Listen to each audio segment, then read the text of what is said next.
Hello mga kamami, eto na naman nga at nagsisimula na naman ang yugto ng ating pamumuhay.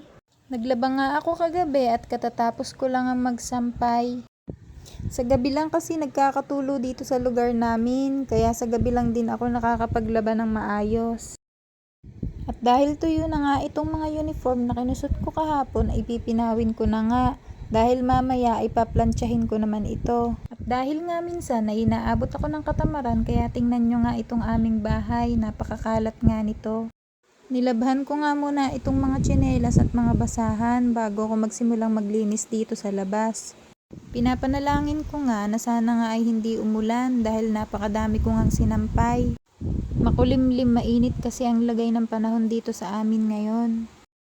Pagkatapos ko ngang maglinis sa labas, ay dito naman ako ngayon sa loob maglilinis. Nagsimula na nga akong magtaob ng mga pinggan na hinugasan ko kagabi. Parang ang kilos talaga ng tamad ang ginagawa ko. Ilang araw na din kasi akong pagani-ganito lang. Gising na nga pala dyan yung dalawa kong anak, kaya nagtimpla na ako ng gatas nila at kape ko.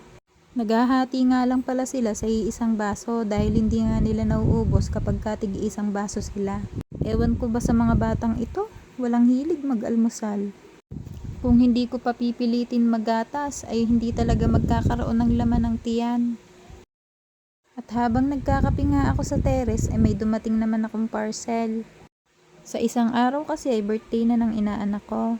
Kaya buti na lang ay umabot itong in-order kong pangregalo. O wag nyo akong i-judge ha, yan lang kasi nakayanan ng budget ko eh. Charot! Sobra nga akong nakikyutan dito sa sapatos na to.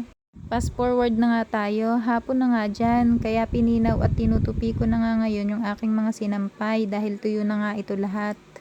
Saktong-sakto nga ang pagkakapinaw ko dahil bigla na ngang nag-umpisa ang ambon.